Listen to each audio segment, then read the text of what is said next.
Welcome to the Tuttle and Klein Show.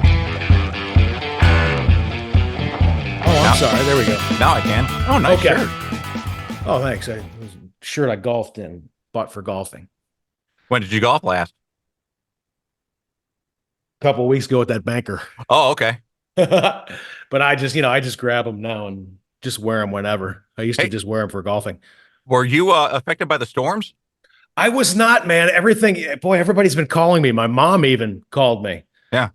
Tim, it's terrible. What's going on there in Houston, huh? Are you okay? Are the kids okay? Yeah, Mom. It's weird. It just went like literally just north of me here in Richmond. I'm in Richmond. Uh-huh.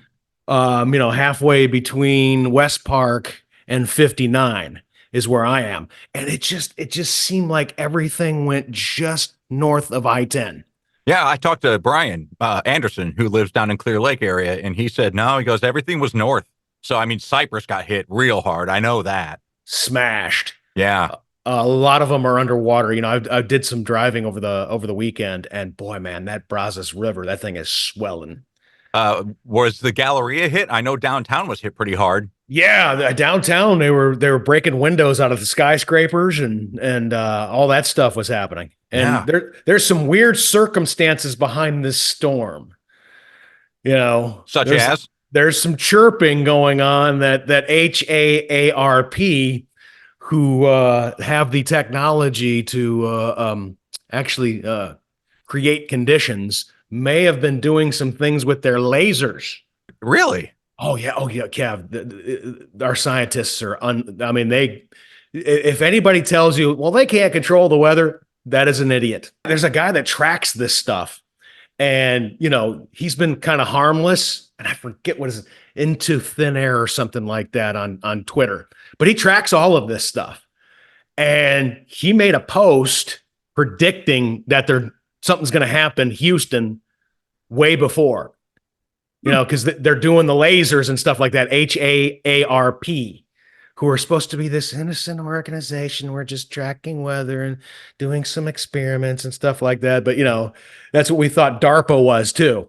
Just an innocent organization. Next thing you know, we see that they're making millions of robot dogs that are set to, just kill enemy invaders if they ever come to the United States. That's what they're for. You know what I'm saying? Yeah. Yeah. So why would they create that for Houston, though? I have no idea, dude. Just because it's such a financial hub or such an important port? We're ground zero for a lot of stuff here in Houston, man. We really are. We just are. I mean, the political. What do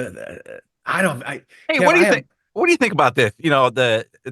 We saw this shortly after 9/11, where it would be prime targets for terrorist attacks. Well, now, with Russia rattling their little nuclear weapons saber, there's actually a map that's been printed and posted in the news of where all our nuclear sites are. Yeah. How would you do that? But they already know. Yeah, but now we're really making it easy for them. I mean, China owns half the land in the United States now. I know a lot of politicians in Missouri are running on that campaign. It's insane what we've done, man. I mean, our federal government are jam filled with treasonous scum. And it would not surprise me if someday we had citizen tribunals and we just started charging people with treason and crimes against humanity, and they were just firing squads on TV. So would Jeff Probst host that?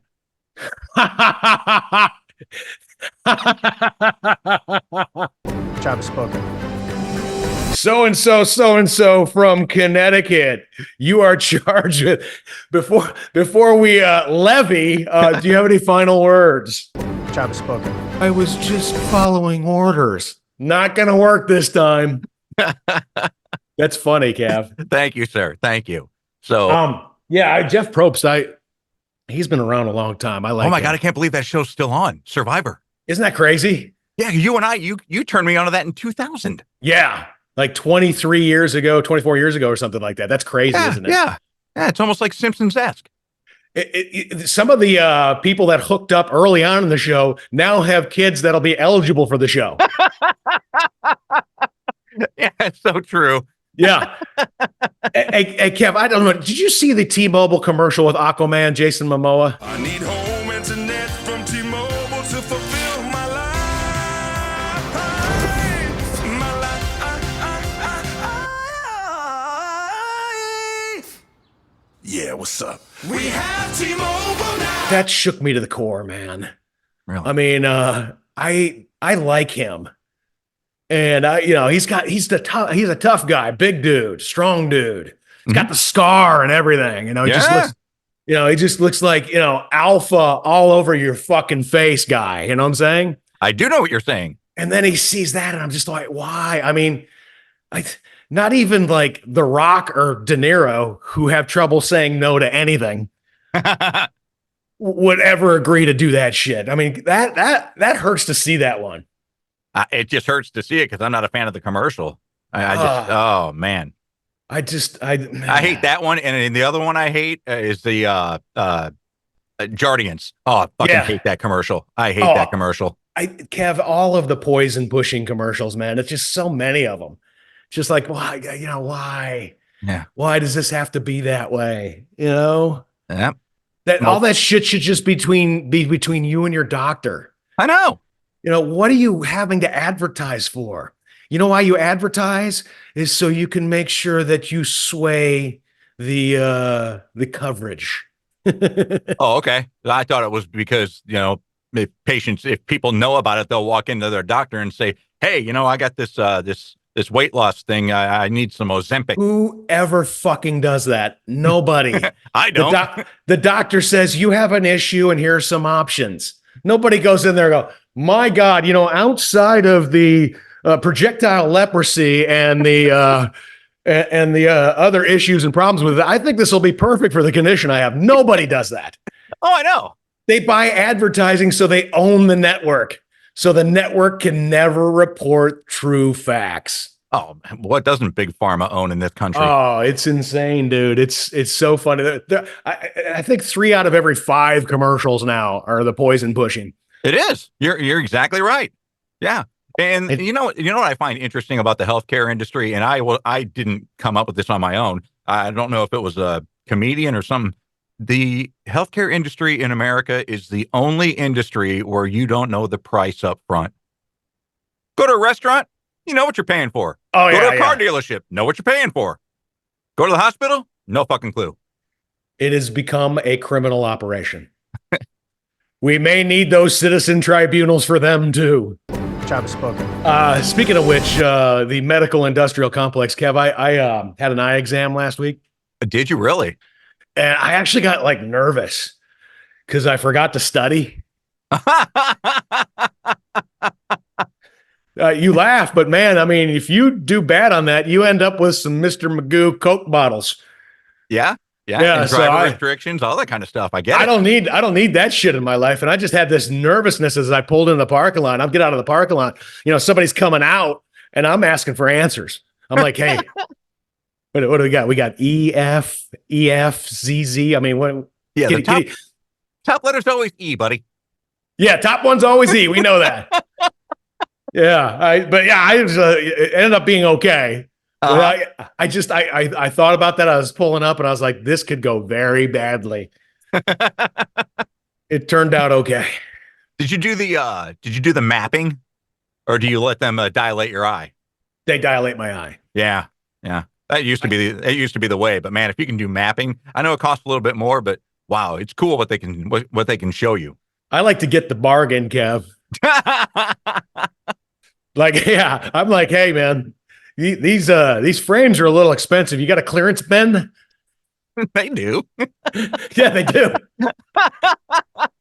Yeah, they do. I mean, I look like fucking Julia Child in 1977 with my new specs, but hell, man, they were only $9. There you go.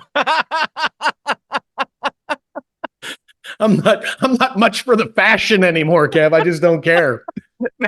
When have you ever cared about fashion? That's the first time I think I've seen you to wear a non-black shirt in like 20 years. Yeah, I've mixed it up a little bit. Yeah, you have. I can tell. But yeah, it's one less thing to worry about. I mean, look at Steve Jobs. He wore the same T-shirt every time. Zuckerberg. Same thing every time. Yeah. Doesn't matter that they cost $750 for one T-shirt. Is it like high quality or something like that? Why? I have no freaking idea. I have no idea. Yeah. It's made from babies in India's butts. I was thinking the same thing. I was thinking something to do with children. Sure, we're gonna miss little Patel, but hey, he's gonna live forever as a Zuckerberg T-shirt. Yeah. Kev, you know what I did last night?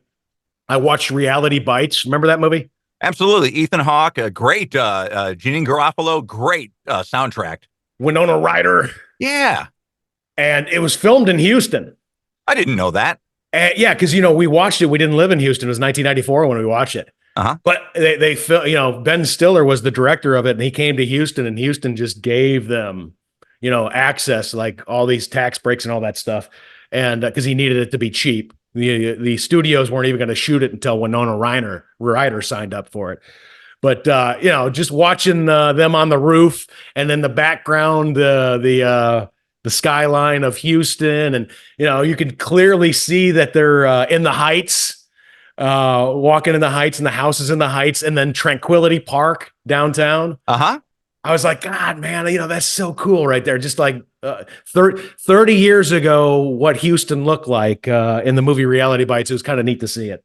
Well, I always thought that took place in Seattle. I had no idea it was Houston. I thought so too, but that was the movie Singles. Right, I knew that, yeah. The other Gen X movie that they made just for us. You know what I'm saying? Yep. That was the one with Matt Dillon, and Eddie Vedder was in that one. Well, then there was Dazed and Confused. That was Texas. That was Texas, baby. That was Austin. Okay. That was the great thing about that is, first off, you got Ben Affleck in his first movie before he did Good Will Hunting, and he played an awesome asshole. I would like to dedicate this first lick to your mother.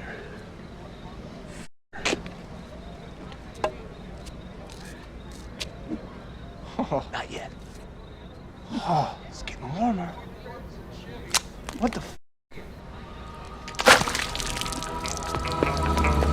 Remember me, you pig? Second off, you had the guy who's the big stud in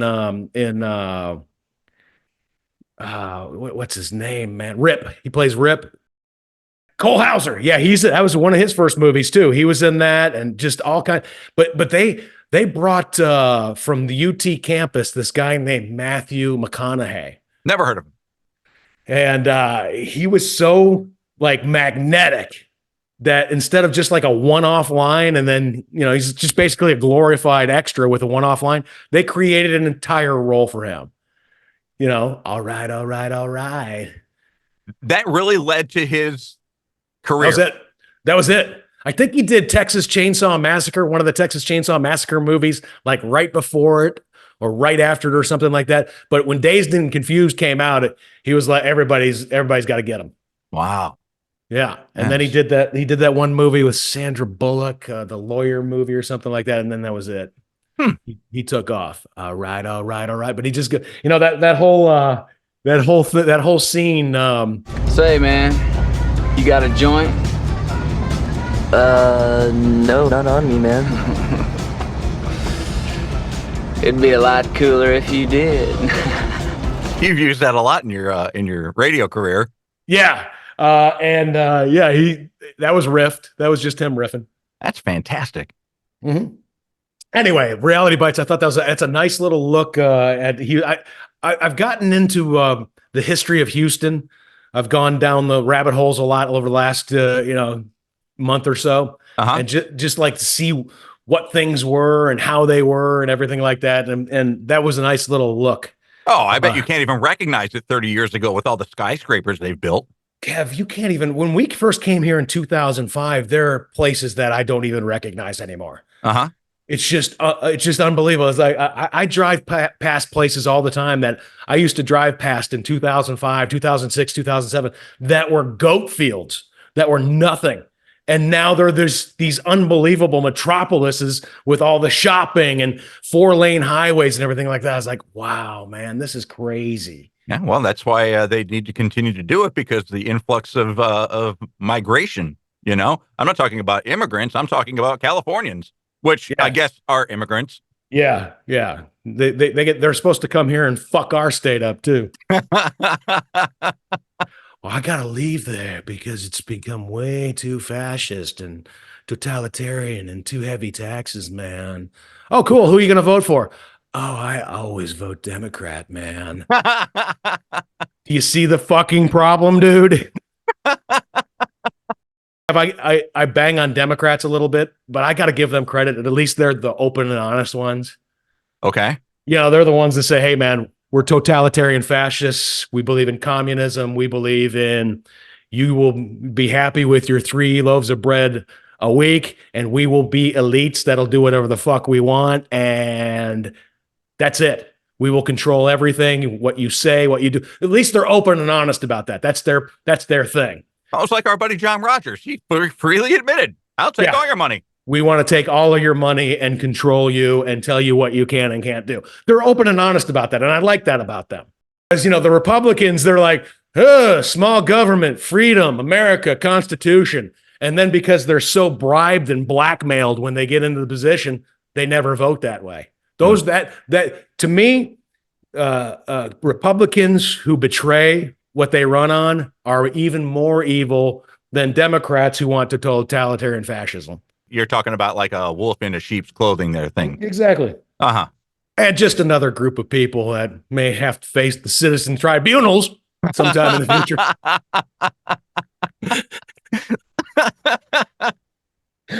and Kev, while we're at it, can we just put left laners in there too? Why not? Absolutely. We just got done with treasonous people. Now, people who clog the left lane, line them up. Who else? All right. Who else should we put in that tribunal? Judges who let murderers back out on the street. How about that one? Activist judges, man. How about that one? Overzealous prosecutors, all that stuff. Okay. All right. All of that. Oh yeah, Kev. A day of reckoning is coming. We just got to get past our binge watching on Netflix and how easy it is to order something on DoorDash. Totally. I got a top 3 here, man. Just when you thought they couldn't count any higher, it's Tuttle and Klein's top 3. Okay, Kev. Top 3 tips for our freshly minted high school and college graduates. Oh, top 3 tips. The first one that immediately popped into my head is save however much you can in finances. I got lucky, man. I got lucky that my dad did instill that in me at an early age. And while Tim knows me as a spender, I was actually saving a little bit more than what I let on. And that was why I was able to retire at 51. So save and invest wisely. So that's like a 1A, 1B sort of thing. Okay. Right. Number 2 is, and I had this conversation the other day with a complete stranger in a cemetery. What? Of all places.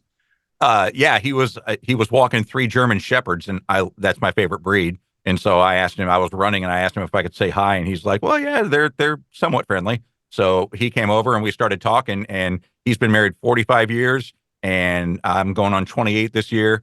We married for like. We didn't marry for love. We didn't marry for sex. We married because we liked the person. So find that person you like. Absolutely. Kev, let me reiterate that real quick because I don't have that as one of mine.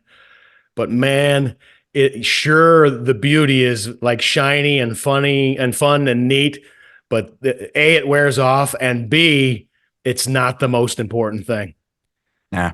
And I would love to just shake the 22-year-old me, and it's not about how fucking hot they are, Timothy.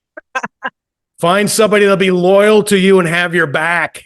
Yeah, and somebody that you just always enjoy being around. Trish and I were driving around Saturday. We were just running some errands, and we were stopped at a red light. And if you could punch me, you would punch me. When I say this, I just looked at her and I said, "You realize how perfect you are for me?" And she, yeah, I know, right? And she goes, well, yeah, but you are for me too. I'm like, well, then you got a fucked up sense of romance because I'm messed up. But we work, you know? Yeah. And without working, we work. Yeah. So find that person. Yeah. You know, Kevin, it's like, you know, all the people who have messaged and comment, you know, over the years to me, God, Tuttle, how do you get hot chicks? Boy, she's hot. You did good. Blah, blah, blah. Look at me. The people that you should be admiring are people like Kevin Kline, you know, 30 years with the same woman. My brother, Todd, with Jenny. I mean, they've been together since 17 and 16 years old or something like that. That's amazing. You know, those are the people you should admire. They found their equal half early and stuck with it. And it wasn't about she's got to be the hottest fucking chick ever, you know? Yeah. Which unfortunately was my priority forever. And it has cost me big time. You find somebody who's got your back, find somebody that you can have conversations with, you know, find somebody that you don't have to worry about making you look bad. Yeah. You know? There you go. All right. What else you got? My third one is really boring too, but don't get so enamored with a paycheck. Love what you do it for however much they're willing to pay you. And if they're only going to pay you X amount of money and you think you deserve more, then go find that deserve more or just do it for the passion. Yeah, Kev, I say that to anybody that'll listen. My daughter, my son, anybody youthful, you know, take your passion and try to monetize it. Yeah. And that's it. Yep. It's the most important thing. Now, you and I were fortunate. We were passionate about, you know, doing radio. It was fun. Yeah. And this is going to sound weird coming from me, but, you know, there's a lot of people who are passionate about radio and don't have the careers that we had. We were fucking talented. You and me together, dude, we did some shit. Yeah. You know, and I usually don't say stuff like that because number one, I'm not the most self-esteem worthy person. I don't have a lot. But number two is I like to think of myself as humble. But man, dude, you go back and you listen to our stuff and then you listen to what's on the radio now. No comparison, man. It's bad. You know, no comparison. It's bad. Yeah. Anyway, I totally agree. We found our passion and we wrote it for, you know, 2.5 decades. 30 years. Yeah. Exactly. Kev, along the line of yours, owe no one anything ever. Oh, that's huge. Use your debit card as much as you can. Pay off credit card balances every single month. Loans are for houses and cars. And then eventually, as you get older, just for the houses. Period. And he's a financial wizard. I would listen to that one. Period. Okay. Number 2, trust no one ever under any circumstance.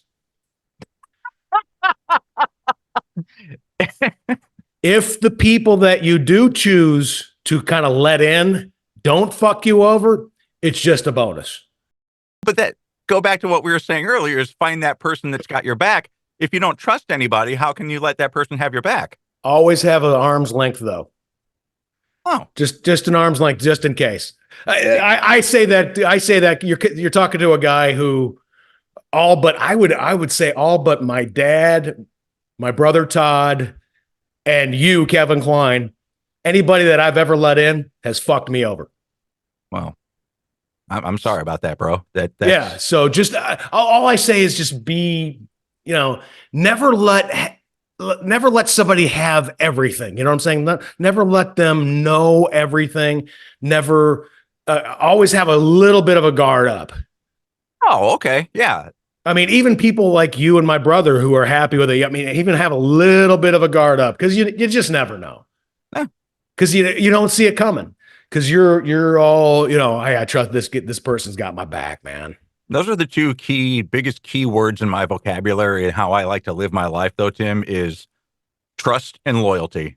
So, bro, you got no problems with me. You can let me in however much you want or how little you want. You're never going to have an issue with me. I know. Kev, you have, and you've had opportunities where you could have fucked me and you didn't fuck me.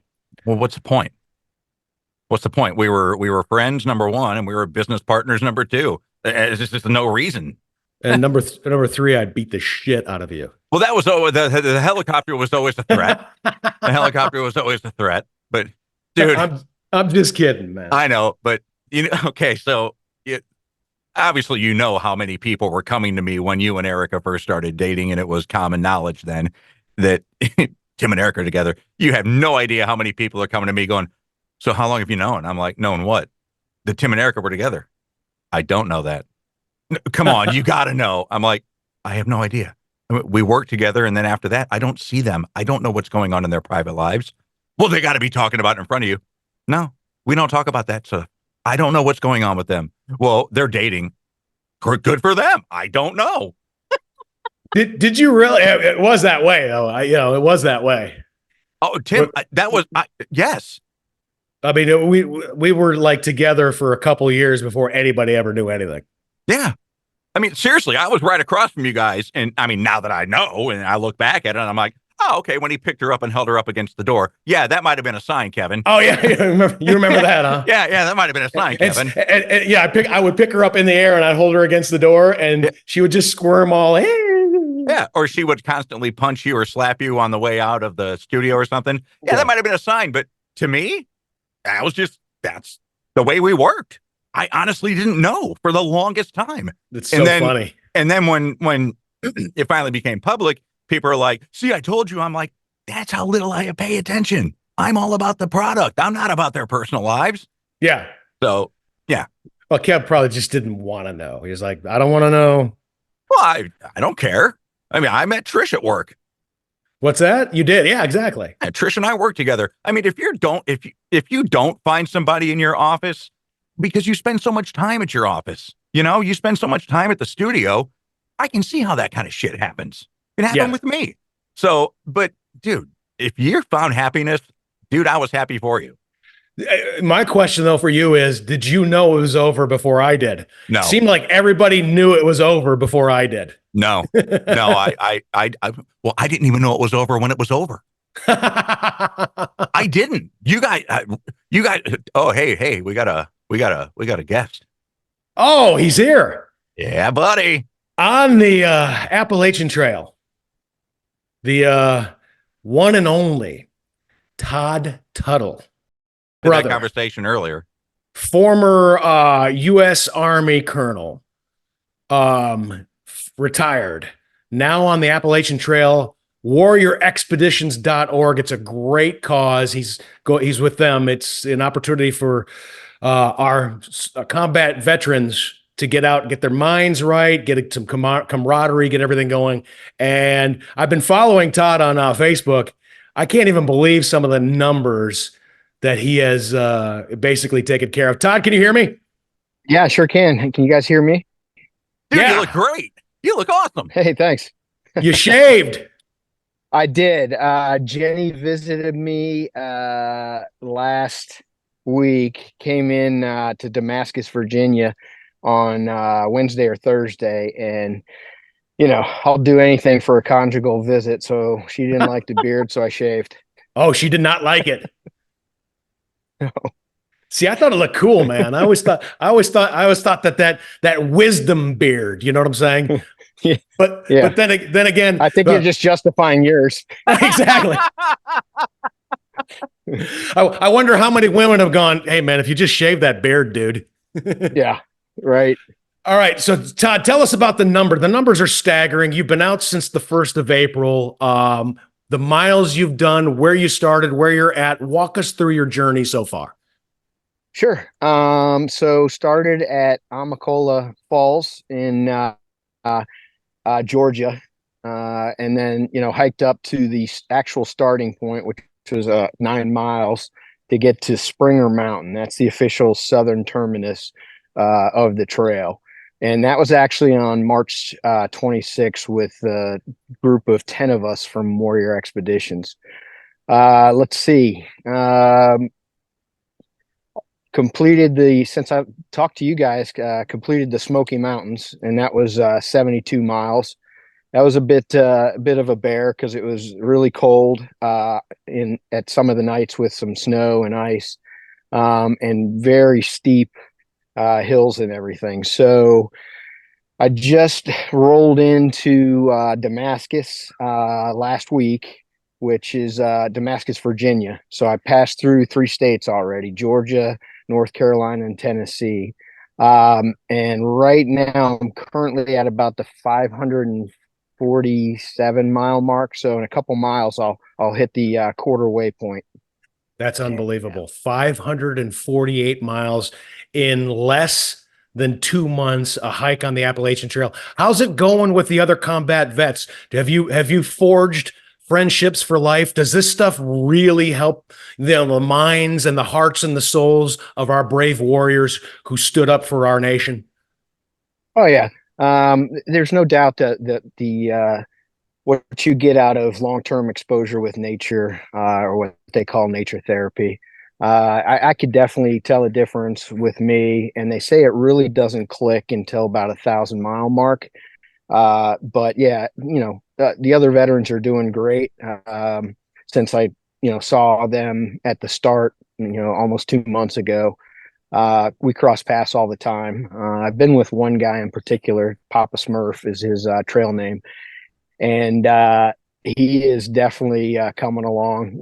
Physically, we're all getting better too. Obviously, losing weight, getting stronger, doing that. But emotional and mental health, awesome. There's nothing better than being out in nature. I was going to ask how your body's holding up, because I know early on you had some Achilles problems. Yeah, I still have it a little bit, but I got off trail in Asheville, North Carolina.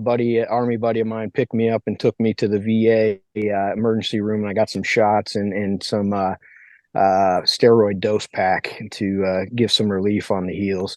I'm hitting a point now, though I need to change shoes. I really love my trail runners, but I'm going to have to go with a more classic hiking shoe. It's really rocky in these areas, and I'll be putting on a lot more miles per day now that it's relatively flat, so to speak, compared to what we've had so far. But my knees have been great, which is surprising. Everything else, superb. I know I've lost at least 20 pounds. Haven't been on a scale for weeks, but feeling great. I was going to ask, what's your caloric intake like every day?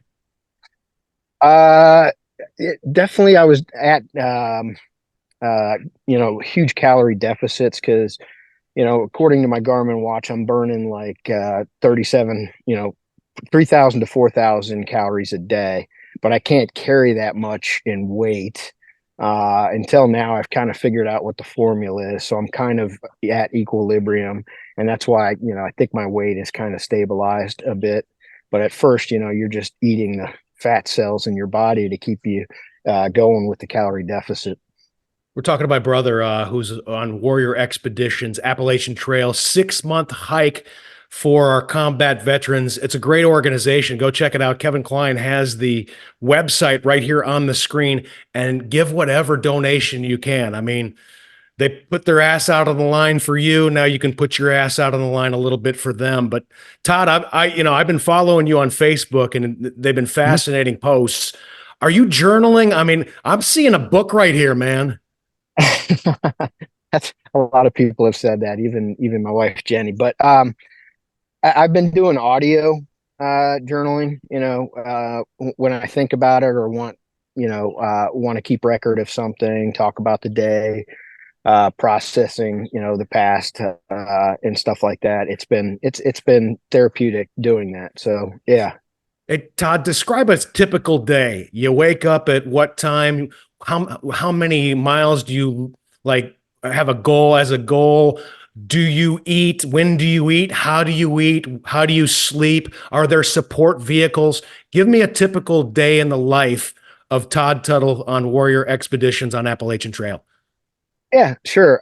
Support vehicles would be great, but there are none. That would be a wonderful service. I may have to start a business doing that. But now, so you get up and you tear down your camp, you pack your bag back up, get your tent back in, sit down and have breakfast, which is usually a protein Pop-Tart or a honey bun, something to get the energy going. And I always have 1 cup of coffee. Unfortunately, it takes too much time to boil and do all that. So I do the instant coffee, pour it in my mouth, and then chase it with water just to get that caffeine boost.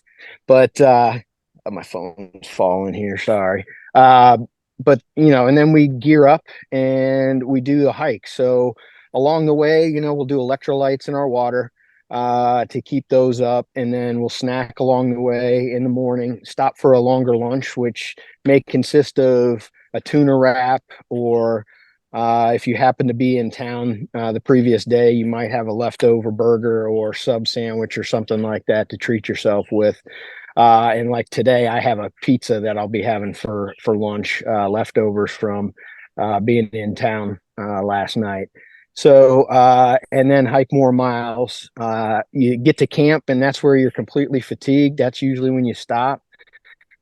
And right now, I'm about the 18-mile average a day, plus or minus. And then you get there. First thing we do is set up our tents when we're tired as hell, and get all of our stuff situated, and then we boil water for a nice hot dinner, which is usually a dehydrated food pack, hiker pack, which has anywhere from 700 to 1,500 calories and 40 grams of protein in it, to try to survive the day. And then usually a candy bar to throw in there as a reward for a hard day's hike. Hey, Todd, Kevin and I, a couple of podcasts ago, we were talking about how I went down this rabbit hole, watching and listening to pilots that were having some struggles and going down, and the voice cockpit reporters and everything like that. They always had the calmest voices, like Sullenberger, even the ones that crashed, up obviously until the last second where it's like, holy fucking shit, or oh my God, or something like that. They always had the calmest and chill voices. And I told Kevin about the time when you first got your pilot license, and we were in that little Tomahawk, and we seemingly dropped like 500 feet in 2 seconds. And you still, even at the age of 16 years old or whatever you were, you had that calm voice. How does that happen? What's going on with pilots? It's the training kicks in. You go through your initial training is constant emergency procedures and dealing with stuff. And then you get extremely comfortable with turbulence. That's like nothing to us anymore. No plane's gone down with turbulence, so it's nothing to get worked up about. But, it's definitely good training. Good instructors giving you all the emergency procedures, so you're ready for all of that when it happens. And it's just another day in the simulator, so to speak.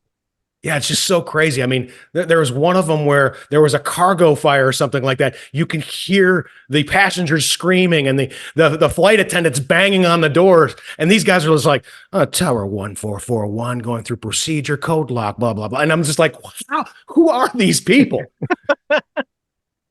Yeah. Yep. Pure training kicks in. You just do it over and over and over again, where it's just like rote memorization and actions. I would ask you when it got fuzzy for you, but I know that some of our family members watch and listen to this podcast, and I don't want to scare them, so I'm not going to ask you. I got so much to talk to you about, but obviously you got to get going on the trail. We definitely want to check in. We're going to talk next time about possible Sasquatch sightings. Oh yes, that's perfect. I will talk to you about that and a bear encounter. Okay, and a bear encounter. Again, if you can, warriorexpeditions.org. Support these guys. They're out there on the trail right now, getting everything right with their heads and the camaraderie and everything like that. Todd Tuttle, thanks for joining us, buddy. I love you. Hey, thanks, guys. Take it easy. Love you, Todd. Love you too. I was bragging on him the other day. I was running on my trail that I typically run on behind the house here. And there was a young lady who was walking her dog, and she had this big rucksack on her back, and it was camouflage. It looked like it was military commissioned or whatever, given to her. And I said, "Hey, how much does that weigh?" And she's like, 30 pounds. I'm like, "You're hiking with 30 pounds?" She goes, "Yeah, I got to do 50 miles this month." I'm like, "You training for something?" She's like, "No, I do 50 miles a month for this organization that helps with PTSD for soldiers. My son's in the Air Force, and he had a couple of friends of his take their own lives. And so I do that in solidarity with him and for them. And I'm like, oh, my buddy of mine is doing the Appalachian Trail pretty much for the same reason. And she's like, oh, that's no joke. I'm like, oh, I know it's no joke. Yeah, it's Kev. I follow his expedition on Facebook, and he's got a YouTube too. And it's like, wow, man, that's because it never ends. No. You know, it just doesn't end. It's 6 straight months. You know, tomorrow you're doing the same thing. Like most of us can get through some things that are troubling for the day, and some of those marathon 2 or 3 day sessions. This is 180 consecutive days. Tomorrow we're doing the same fucking thing. Yeah. Well, two things that stand out to me when you point it out like that. And number one, when you do have mental struggles, such as myself, and I believe Todd too, routine is so good for you, man. Routine is just so good. And then number two, yeah, mental illness, man. You want it to stop, but it just doesn't. You just try and control it. I think that's one of the ways that I, that never really have struggled from it, is because I'm so goddamn regimented. I mean, same thing, rinse, repeat. And I just like it that way. Yeah, it does simplify life. It really does. It simplifies life. Okay, where were we? We put a bookmark in our discussion to have Todd on from the Appalachian Trail. What are we? Well, we were talking about how unperceptive I am when my coworkers are dating each other and then when they break up. Yeah. But this was all in regards to your top 3 of advice you would give to graduates, college graduates. And I went through the first 2. The third one is sunscreen. Always use sunscreen. I'm just kidding. That was that lame song from about 25 years ago. Ladies and gentlemen of the class of 97, wear sunscreen. If I could offer you only one tip for the future, sunscreen would be it. Baz Luhrmann. Yeah. Baz Luhrmann. I would say, don't take yourself too seriously. Oh, that's a great one. Everything goes really, really fast. And you don't want to have to look back. I'm talking to the graduates right now, high school and college. You don't want to look back decades from now and think, damn, man, I should have been about 80% more chill. Yeah. Oh, I know exactly what you're saying. Yeah. Yeah. The little things that you get bent out of shape about on a daily basis right now at the age of 18, 22, 23 or whatever, mean absolutely nothing in the long run. I mean, think about it this way. If you're facing something that's stressing you or causing you anxiety, just ask yourself this one question. Will this shit even matter at all 3, 4, 5 years that I'm sweating, right? Will it matter at all? If the answer is no, then don't sweat it. Exactly. Yeah. And seriously, take the advice from both of us. We used to do that when we were younger. We used to do that. Oh, and now, yeah. Now it's so funny to look back and go, why did that bother me so much? Just the stupid, smallest things. Yeah. That you let jump into your brain. Yeah. And you're just like, why? I was terrible at it. Yeah, I overthought things, and I took things too personal, and I made lists, and I vowed vengeance, and and I would just like to go back to that me and just say, dude, no. Yeah, you were personally attacked a couple times, though. I mean, yeah, you can take that personal. Well, yeah, I mean, there was some stuff where it was over the line. Yeah, big time. Big time over the line. And you know what? Someday we're going to talk about that on the podcast. Okay. I mean, because that was a fucked up thing. And one of the best compliments that has ever been paid to me was from our manager Mark Cretion, when he said, and Caroline Devine, when they said, man, with all of this going on behind the scenes with you, Tim, you can't even hear it on the air. No, I've always marveled at your ability to compartmentalize. I mean, and that's why I had such a difficult time understanding or realizing that you and Erica weren't together anymore because you did sound the same on the radio. Oh, even after the split had begun, I mean, it's just like I still got to do good radio, man. Yeah. I mean, there are 1.5 million people that are listening, and they deserve to get the best. Yeah. Well, and me getting all upset or bent out of shape or going into some kind of shell does not serve them well. Yeah. Yeah. Well, So, there would be some that would ask, when did we ever start doing good radio? And that brings up something else that I wanted to talk with you about this week. I did not know that I was working with East Bernard's biggest snob. oh, did you see that? I saw that. I didn't know that you were. I had a post and somebody weighed in, a post about freedom of speech or whatever on my Tim Tuttle personality page, and somebody weighed in and goes, I and a lot of other people from East Bernard thought you were a snob. And I was like, that is the first time I have been anything but a snob. I think that's the first time I've ever heard anything like that before. Or they were calling Erica and I both snobs or something like that. I've always found both of you to be very approachable. I've always like, you can come get a picture, talk to me, give me feedback on something you heard, yell at me. I don't care. I've never been unapproachable. So I was surprised by that one.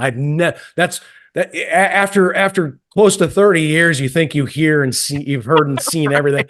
That was like, okay, that's weird. That one's weird. Yeah. So, and Tim, very approachable, doesn't really care about designer name brand clothing. And doesn't try and correct everybody, even though he knows that they're wrong. I mean, if anybody's a snob. Yeah, Klein, you're kind of a snob. The BMWs and the Mercedes. I mean, I drove demo trucks and then Camrys. Yeah. Yeah, but therein lies the small dick syndrome. Yeah, exactly. I knew I was packing that I didn't have to do that shit. Yeah. Hey, Kev, I went down a rabbit hole last week. Did you go down any rabbit holes? Oh, I did. What was your rabbit hole? Weekend update.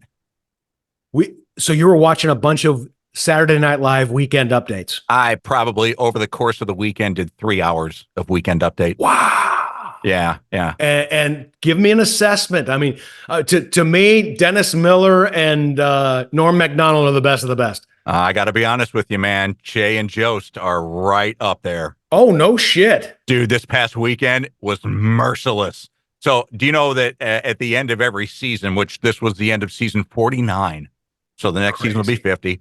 Oh, really? Is that how mathematics work, Klein? Yes, it is. Yeah. Thank you, Kev. Yeah, you're welcome. I love how you added 1 to 49 and got 50.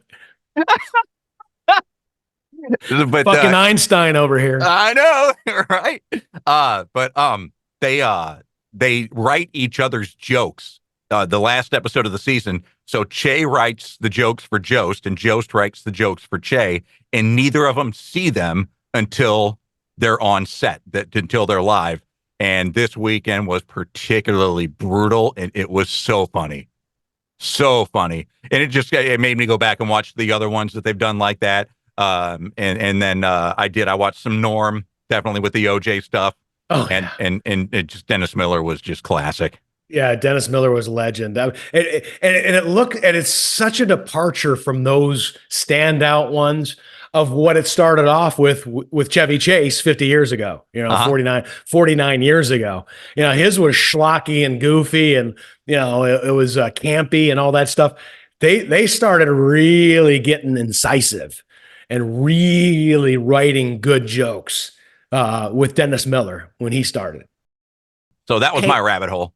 That's good. That's my rabbit hole. I don't know how I got in it, but I couldn't get out of it. I mean, it was a multiple day one, Gav. What is it? Niagara Falls attempts. Oh, to go over in a barrel or something?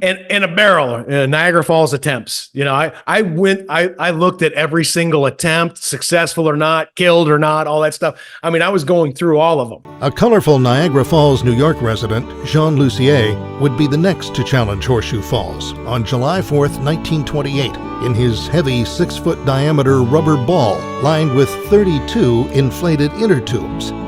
2,000 spectators on both sides of the border watched the 36-year-old machinist conquer the falls unscathed. And I was like, I think I may want to do this. Why? Because I think I know the perfect barrel that I would make. And I could make a barrel and survive one as long as I can make it how I want to make it. Obviously, you've got to have some kind of an absorbent shell-like barrel where it can absorb a little bit of impact. And then inside, you just have to have a lot of cushion. Okay. And then you can survive it. That seems to be the pattern to me. So like a wine barrel filled with inner tubes would not be a good one. That would not. Okay. And they've tried the wooden stuff before. The woodens aren't as good. Do you need to have something that's buoyant at the end? Nice. I would imagine. But wouldn't that current just keep sucking you down? Again, you got to have something that'll hold you for a little bit, but you don't want to do what this one dude did and completely seal himself, and he ended up suffocating. He lived, and he couldn't get out, and he suffocated. What a dumbass. And he actually brought a pet along. I can't even remember what the pet was now. And the pet survived. On July 5th, 1930, George Stathakis, a 46-year-old Buffalo chef, and his pet turtle were strapped inside a 1,000-pound wooden barrel and towed out above the falls where the tow line was cut. 18 hours later, the barrel was finally secured to the shoreline below. When opened, George had died of suffocation. The turtle survived. Built a really strong one. Obviously. But he forgot how to get out. Yeah, that's the key. Yeah, you got to be that. I did it. Now, how do I get out? Last 15 minutes, it's like, really? I'm totally alive. I nailed this shit. My buddies at the bar, they're going to have to pay up. And I can't get out, and my oxygen is low. What's the legality of that? I mean, it's not legal, is it? No. They come and pick you up, and they arrest you and fine you. Oh, it's a fine? It's not jail? I don't think it's jail. Oh. At one time, it was jail, and then it became non-jail. As long as you don't hurt anybody. Okay. So I guess the key is if you see somebody go down on one, you wait a little while. Yeah, exactly. Because you make it and be like, yeah, but you killed Bill Johnson. Well, no, you got to time it right from the midst of the falls, the little boat that takes you down there to the actual falls itself. Have you ever been? Yeah. We've done it. Does it look cool? It's amazing. Oh, it's spectacular. Now tell me about the because you've seen. I've never seen Niagara Falls. Okay. Tell me the visual of, how that would be like somebody in a barrel. I mean, is it freak you out type shit? It would freak you out from the standpoint of watching somebody go over a waterfall? Right. Yeah. Hell yeah. If you were a bystander. Yeah. And you saw somebody suddenly go down a barrel, would that take your breath away or something like that? Oh, it would. Oh, yeah.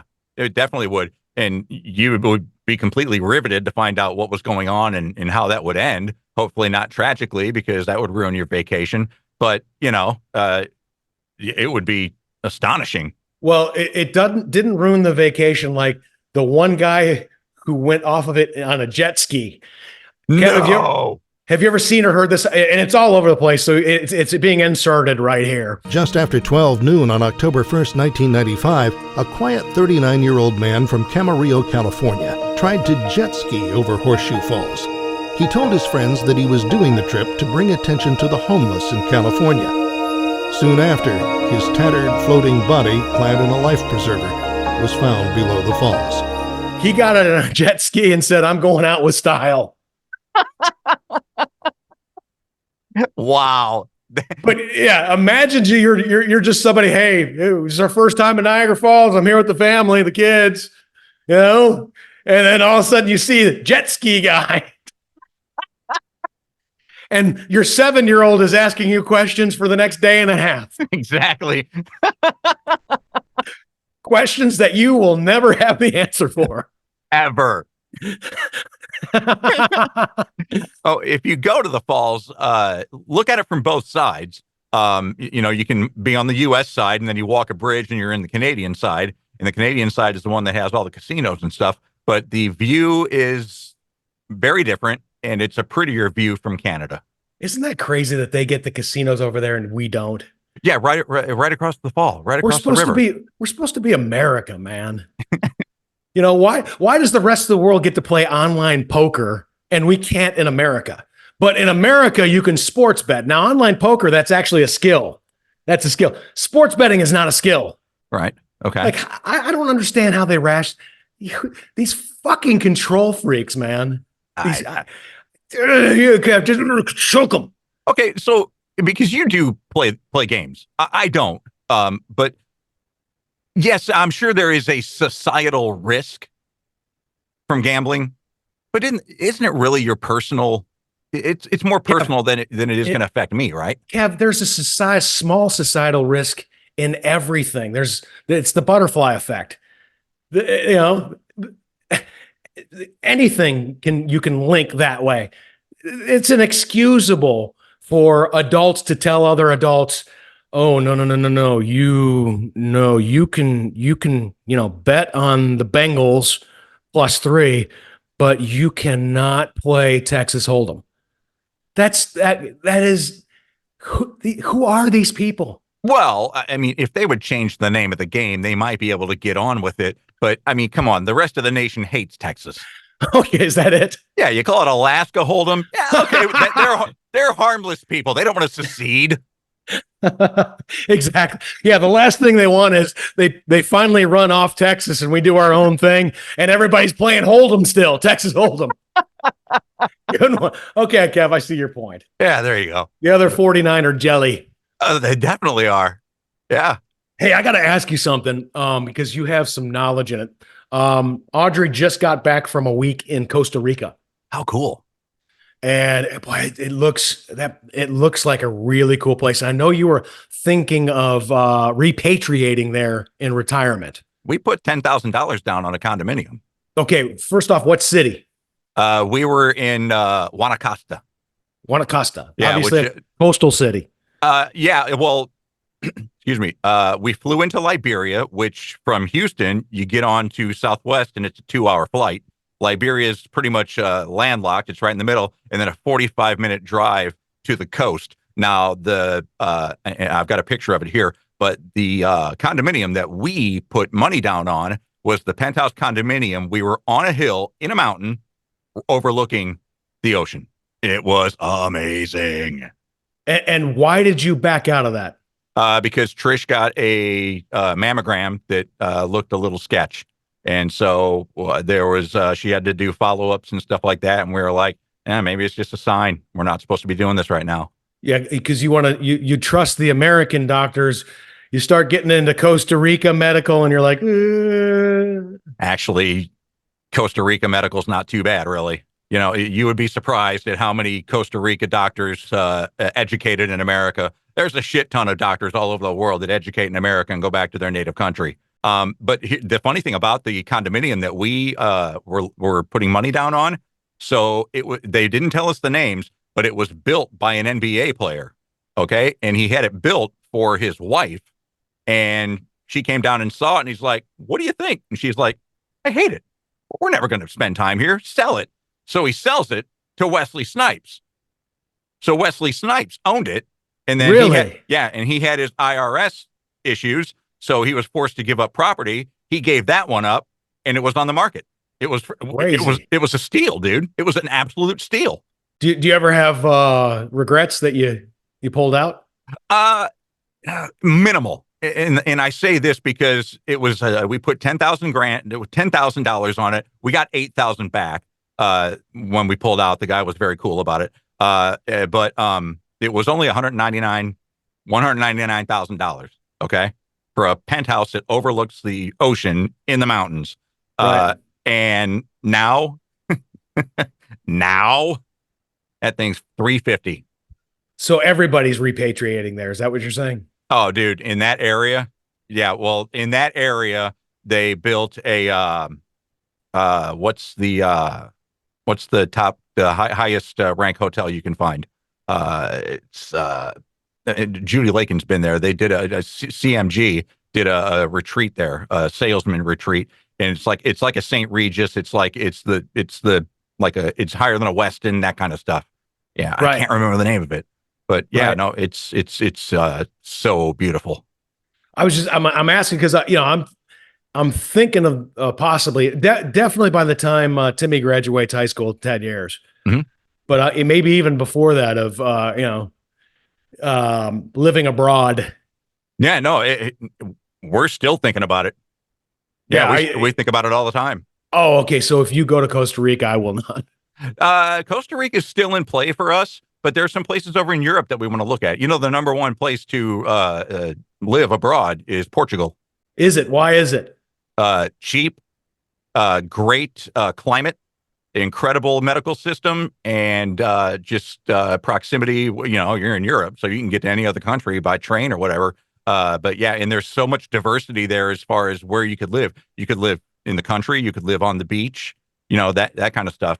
So yeah, Portugal, we actually know some people who have moved over there. They said it's the best decision they ever made. Really? Okay. Yeah. Okay. Because I had Costa Rica. I had Thailand. Thailand looks like a party. Thailand's a great place. Mm-hmm. If you want to go to a place where you don't have to worry about the language, you would go to Malaysia and look up Georgetown. It's English is the main language there, so you don't have a problem. And they call it Millionaires Row, Tim. Yeah. And you can get a condo there for like $125,000 US. So the Millionaires Row thing is it's for the locals. Yeah. Yeah. Okay. And wow. You're right on the beach. It's beautiful. Okay. But remember now, Malaysia's got islands, so it's difficult to get around from the mainland, from Kuala Lumpur, which is the capital, to get to Georgetown. All I need is a place, that has good internet connectivity. Oh, well, Malaysia's great. And so I can trade. And then if I as an adult I want to play some online poker, I want to be able to do it. It just seems that we don't have the freedoms other countries have, and it's not getting better. I understand where you're coming from. It's just not. I mean, the whole thing has become corrupt and criminal and questionable, and they just don't give a fuck about us. You know what I'm saying? Did Audrey like Costa Rica? She loved it. Yeah. Do you know where she went? Did she go to Jaco? I can't remember. Because that's the big tourist town. I can't remember. Lots of cool falls and monkeys and. Oh, okay. So she was in the mountains. In the jungles. Yeah. And the really green frogs, with the orange markings and stuff like that. Those things. Yeah, no, there was a place we were looking at in the countryside, and we looked out the window, and there was a monkey right outside the window. Yeah. And really beautiful looking parrots and stuff like that. Kev? Yeah. Did you want to play with the monkey? Yes, I did want to play with the monkey. You're not supposed to. You don't. Monkeys are mean, man. Yeah. A lot of people think, oh, it's so cute. And I saw it on Friends. And I'm just thinking, come here. And next thing you know, they're ripping your fucking skull back. Am I right? Yeah, you're right. But they do. You don't engage them. They get very close there because they know where the food supply is. And, people do try and befriend them, which is kind of what I'm doing at home right now with this family of groundhogs that we have. You got some groundhogs. Yeah. In 3 weeks' time, I have closed the distance between me and the baby groundhogs by half. So I'm probably 20 yards away from them now. And I throw them leaf lettuce, and they're very receptive to it. They eat the lettuce? Oh, yeah. Yeah, but aren't you screwing up their diet and then, getting them to be complacent, dependent? Well, yes and no. I'm not screwing up their diet because I've done the research and know that lettuce is a big favorite of theirs, as is corn and carrots. So that's what I'll be tossing out. But the reason that I'm doing it, I'm kind of domesticating them, but the mom left. The mom is taken off. And so I kind of feel like, I don't know, obviously they're well equipped to find on their own, or else she probably wouldn't have left. But I don't know. I feel sorry for them. They're little babies. I wonder what happened with her. Did she get some, postpartum type Exactly. thing? Don't you wonder that? I do. I wonder what happened to mom, because that's very unusual for mom to leave. And dad's nowhere to be found. I've heard that. I've heard that about gophers. Dad's off. He's off cavorting with the 3 other women that are in his harem. Oh yeah. The male gophers are just like, what? I ain't staying here. Exactly. Yeah. You're on your own. going to get me some gopher pussy. Gonna get me some tail. Do you see that hot one from Minnesota right there? That's funny. Golden Gophers reference. That's right. Scratching your head right there. That's their college mascot. I see gophers all the time on my walks. Do you really? My cardio walks. I think they're gophers. I thought they were beavers because they do a lot of work in the creek. Uh-huh. Maybe they are then. But they don't have that tail, that beaver tail. Oh, they don't? Yeah. Okay. I mean, it looks more like a big rat, like a gopher. Okay. Huh? I don't know. I'm gonna take a picture of it and you tell me what it is. Yeah, do they look fluffy? They're a little bit fluffy. Could be a groundhog. They're a little bit fluffy. Groundhog, woodchuck, whistle pig. That's all 3 names. It's so cool because we got a meadow here. We're in the middle of a suburban area in Houston, and there's just this peaceful, tranquil trail that I can see alligators all the time, and I see snakes and these gopher like thingies. Do you see dead people? I see dead people. I do not see dead people. Okay, all right. As of yet. I'm just waiting for, because if you look at it, it's a perfect place to dump a body. I'm sure it is. So I'm sure there's some evil fuckers, some active serial killers probably, may walk past that and go, after I kill the next one, I'm going to dump it here. Oh, gang members. Yeah. Gangs are prevalent in the Houston area. Yeah. I don't think they come all the way out to the suburbs though, They know they got a body dump. They will. Way to go, Tim. Way to go, Tim. I shouldn't have said anything. Okay. You take that shit to Katie. You leave Richmond alone. All right. I mean, if you dump a body in Katy, they're probably going to pave over it in a couple of weeks anyway. Exactly. So the man will help you hide it. Uh-huh. You got it. All right, Kevin Klein. Yeah. What do you have going on, buddy? Oh, this week, it's going to be interesting. Our godson graduates kindergarten in Kansas City. So we're going to go up there for the graduation ceremony on Thursday. Now, are you Kansas City, Missouri, or Kansas City, Kansas? Because now I know there's a difference. This one's in Kansas. It's Overland Park, a little suburb of Kansas City, Kansas. So it's the one that doesn't have the teams. Yeah. By the way, I listened to that episode that we did, and I got to commend you, man. You say Kansas City correctly. I do. Oh, my God, dude. That's why I won't listen to the Chiefs broadcast on radio, because that fucking guy. Touchdown! Kansas City! It's not Kansas, asshole. It's Kansas. You figured somebody would have corrected him being a broadcaster for the team. Yeah. It annoys the hell out of me. The reason I pronounce it correctly, Kev, I when I was a little kid, and I don't know if you remember, George Brett. Of course, the Pine Tar incident. Freaking loved George Brett. I loved him. Remember when he was flirting with hitting 400 that one year, ended up with 390? Totally remember. I just remember I would every single day I would look on the news for an update, and I would look in the box score the next day just to see how he's hitting. I was so fascinated with his pursuit of 400 and Pete Rose's 44 game hitting streak. Because, you know, I was an apex kid, you know, that was the apex of me as a kid, just a huge baseball fan. I was always looking at box scores. I mean, Kev, I knew the top 10 hitters in the league, top 10 home run hitters. I knew all that stuff top of my head, like for years. You would still be able to rattle it off once you got going. I bet you'd be able to do it. Oh, it was so important to me. I remember that Kansas City team too. You know, it had a pretty good team. Terrell Porter was on that team. Willie Wilson, fast. Frank White. Yeah. Had Dan Quisenberry. The late Dan Quisenberry. Steve Balboni. Yes, I remember that. Base. Yeah, that was I remember that. Yeah, but I always liked George Brett. Yeah, and I hated Billy Martin. And when he did that pine tar thing to him, I remember just being so mad.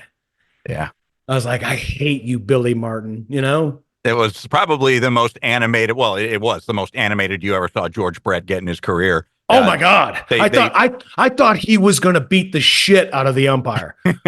look at him again right here, real quick. Look at him run out of the dugout. I said, if they call me out for using too much pine tar, I'll run out there and I'll kill one of those SOBs.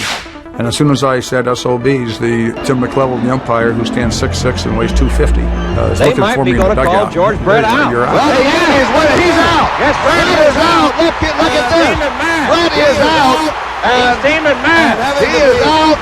Forcibly and having to be. I mean, that is a man whose pants are on fucking fire. Yeah, and if you're not familiar with it, you can only have pine tar on your bat up to a certain point, and his exceeded this point. And the opposing coach, Billy Martin, called him out on it, and the umpires looked at it and took a hit away from him.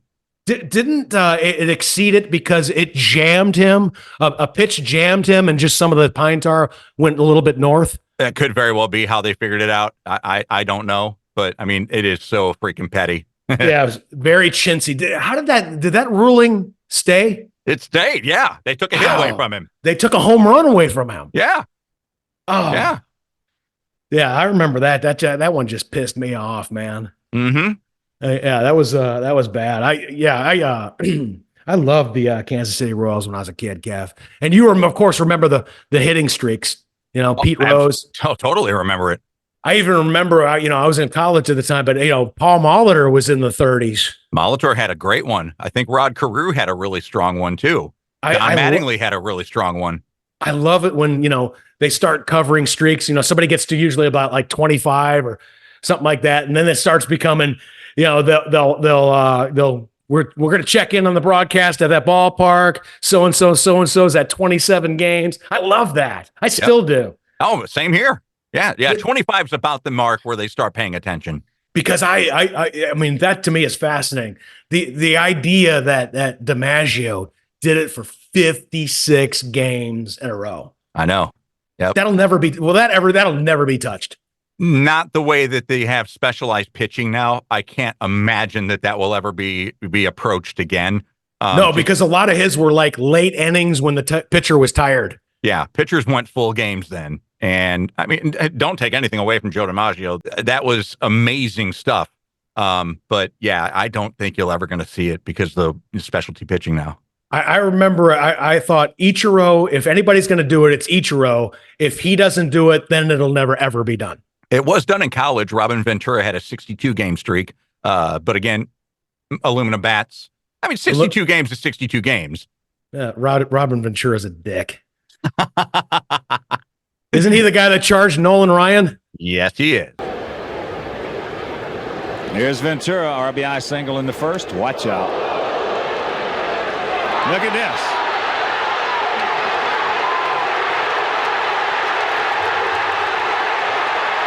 Fuck him.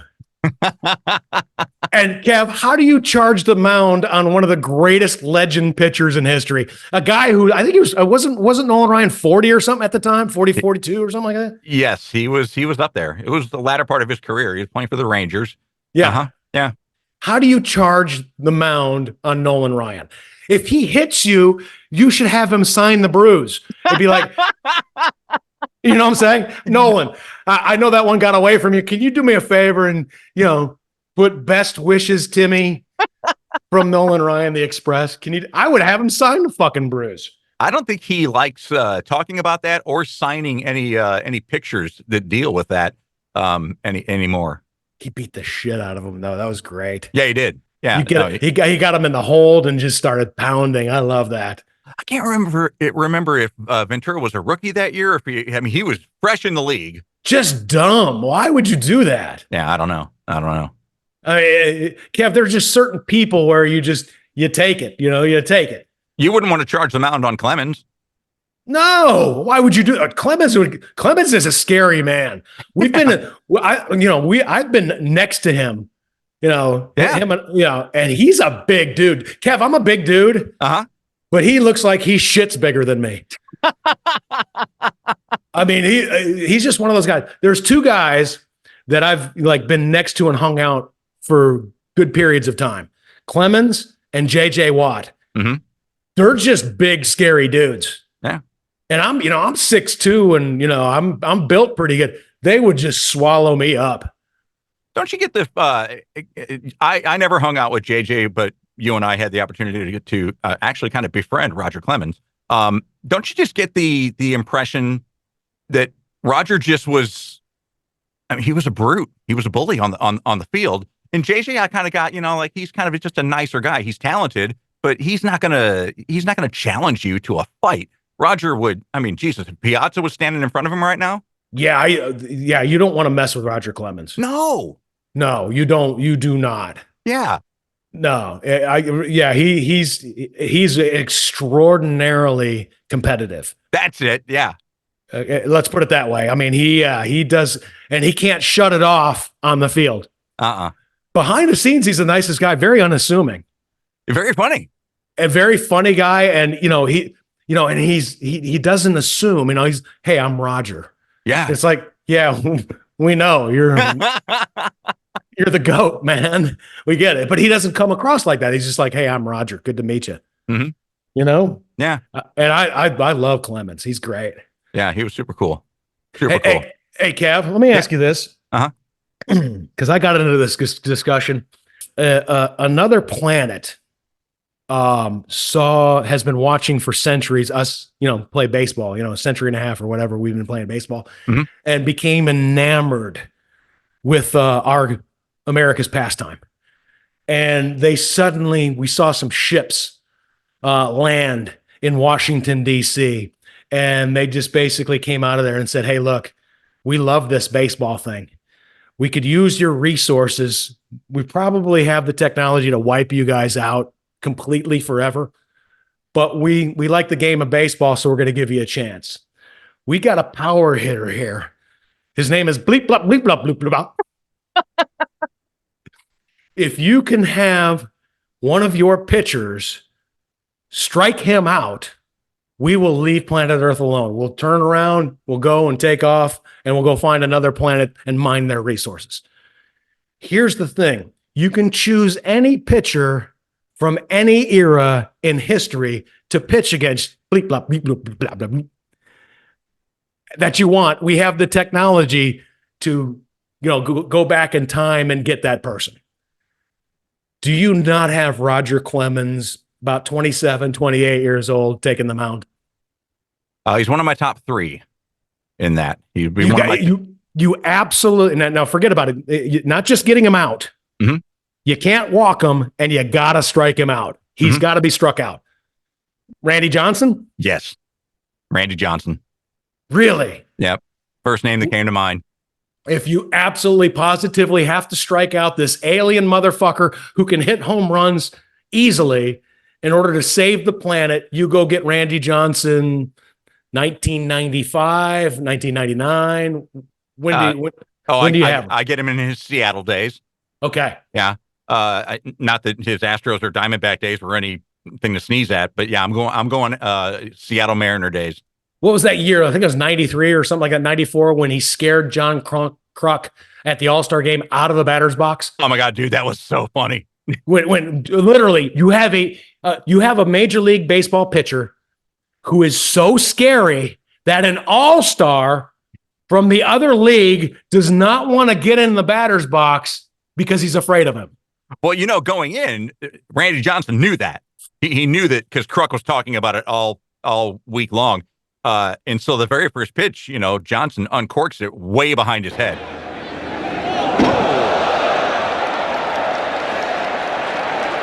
John Kruk fanning himself off. Johnson has had pitches clocked at as much as 102 miles per hour in Major League play. Now this ball obviously just getting away from him, but watch the reaction of John Kruk. Would you say his heart is palpitating a bit? When the second half resumes on Thursday. Look at the next step. I don't blame John one bit. His right leg. He bailed out again at the breaking ball. He wants no part of Randy Johnson. No. Yeah. And then Kruk just was like, I'm swinging at the next three. I don't care where they are. I'm getting out of here. And it's like 105 miles an hour or something like that. Yeah, I mean, Randy Johnson was 6'10", and then on the hump, he was well over 7 feet on the mound. Well, and let's look at this right here, Kev. This is a guy with so much velocity. He made a bird explode, like disintegrate in midair.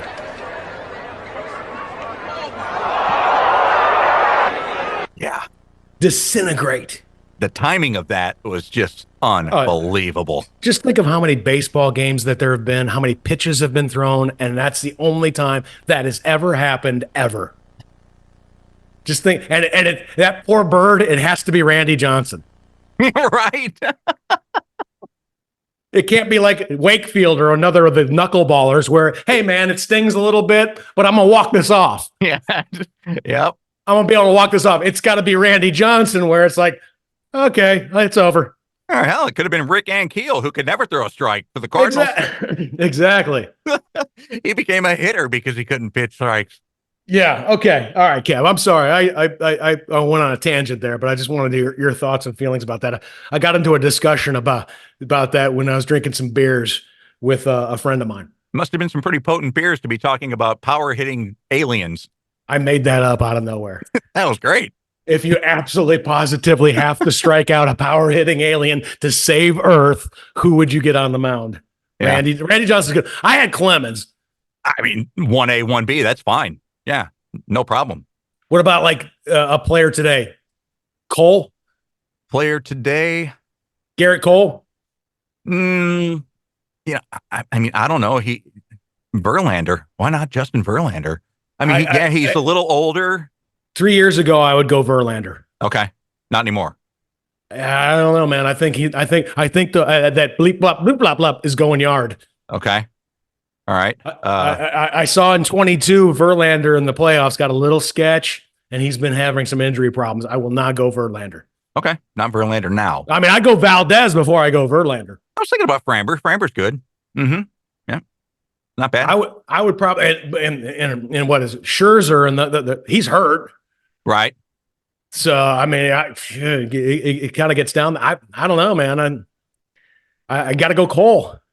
Well, Shohei Ohtani when he comes back, if he ends up pitching again. That guy's nails, man. Man, why did he get away with the gambling and Pete Rose didn't? Because Pete was doing it on his own. Shohei had somebody to hide behind. Sure he did. I'm just saying that's why. Dude, if millions and millions of dollars are leaving your accounts, you know about it. Oh, I don't know. I didn't know that my coworkers were dating. That was right in front of me. All right. Maybe you don't. Kevin Klein does the full circle. Way to go, buddy. Yeah, thanks. Good stuff. He did a recall right there to finish the show. All right, follow us. Download us, like us, subscribe, give us a rating, tell friends about us. We want to continue this podcast. We just need your support and the support of others. Please do that stuff so we can continue to bring you these weekly podcasts. Also, buy our merch, which is right up here. It's really sharp looking stuff. Kevin Klein, what's coming up on the Fuzzy Mike podcast? Fuzzy Mike podcast, I'm actually just going to play a little snippet of what Todd was talking about today and go into a little bit of how that personally relates to what I'm going on, what I got going on right now. But I've got two guests coming up. One of them was his name's Evan Jarshower, and he did an intervention for one of the Kardashians. Oh, I love that. All right. I can't wait to hear that one. Which Kardashian and what was going on? That's great stuff. Okay. My TV show, we have a 3-week delay because of an equipment thing. It's gonna be June 10th through the 14th is when we shoot here in Houston. So I got more time to lean out and get my shit right. So how's your shoulder? Man, Kev, there's something wrong, man. I'm this, and you know me, I don't like to do that. I'm this close to going, talking to a doctor. Yeah. Yeah. You might want to. And also telling them, I saw these great pills on TV. I'm out later. That's it for this episode of the Tuttle and Klein Show. See you this Wednesday for an all-new episode. Also, you can catch Tuttle on TV. He is a handsome man. And you can get more Klein on his podcast, The Fuzzy Mike, with new episodes on Tuesday. Stay fuzzy, friends. And thanks for listening to the Tuttle and Klein Show. Yo. All right, take the yo out.